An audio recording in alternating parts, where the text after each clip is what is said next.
Brilliance Audio presents Threat Vector by Tom Clancy with Mark Greaney. Performed by Lou Diamond Phillips. These were grim days for former operatives of the Jamahiriya Security Organization, the dread National Intelligence Service of Libya under Muammar Gaddafi. Those members of the JSO who had managed to survive the revolution in their home nation were now scattered and in hiding, fearing the day when their cruel and brutal past would catch up with them in a cruel and brutal way. After the fall of Tripoli to Western-backed rebels the year before, some JSO operatives had remained in Libya, hoping that by changing their identities they would save themselves from reprisal. This rarely worked, as others knew their secrets and were all too happy to finger them to revolutionist headhunters, either to settle old scores or to win new favors. Gaddafi's spies in Libya were rounded up wherever they hid, tortured, and then killed. In other words, they were treated no worse than they deserved, though the West had held out some naive hope that fair trials for past crimes would be the order of the day when the rebels took power. But no, mercy did not follow Gaddafi's death any more than mercy had preceded it. Meet the new boss, same as the old. The smarter JSO spies made it out of Libya before capture, and some went to other African nations. Tunisia was close, but it was hostile to former spies of the Mad Dog of the Middle East, a fitting nickname bestowed on Gaddafi by Ronald Reagan. Chad was desolate and similarly unwelcoming to the Libyans. A few made it into Algeria and a few more into Niger, and in both places they found some measure of security.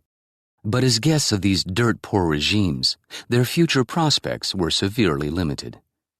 One group of former Jamahiriya Security Organization operators, however, fared better than the rest of their hunted colleagues because they possessed a marked advantage.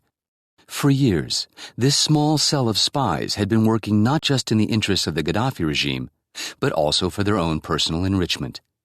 They accepted after-hours work for hire, both in Libya and abroad, doing odd jobs for organized criminal elements, for Al-Qaeda, for the Umayyad Revolutionary Council, even for the intelligence organizations of some other Middle Eastern nations. In this work, the group had suffered losses even before the fall of their government. Several had been killed by American operators a year before Gaddafi's death, and during the revolution, several more died at the port of Tobruk in a NATO airstrike. 2 others were captured boarding a flight out of Misrata and burned with electric shocks before being hung naked from meat hooks at the market.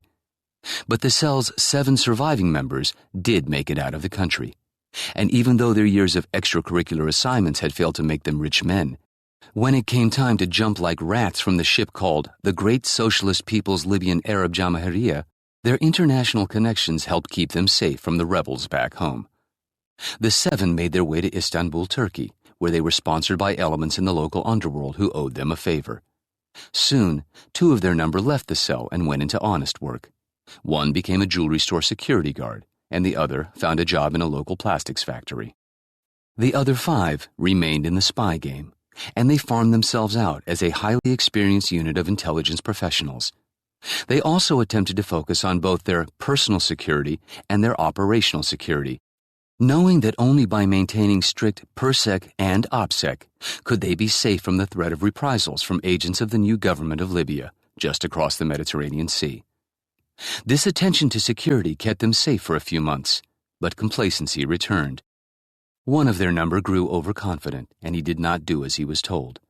In a breach of PERSEC, he contacted an old friend in Tripoli, and the friend, a man who had switched allegiance to the new government to keep his head attached to his neck, reported the contact to Libya's new and fledgling intelligence service.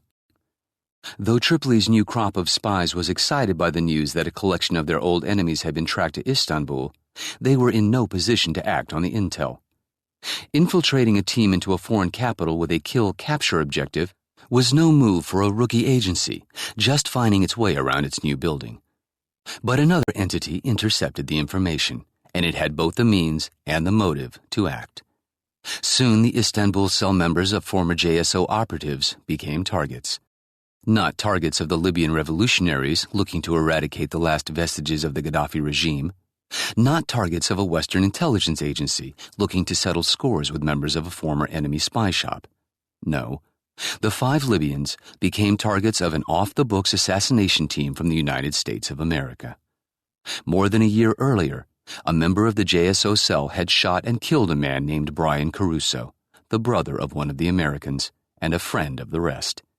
The shooter had died soon after, but his cell lived on, surviving the revolution, and now they flourished in their new lives in Turkey.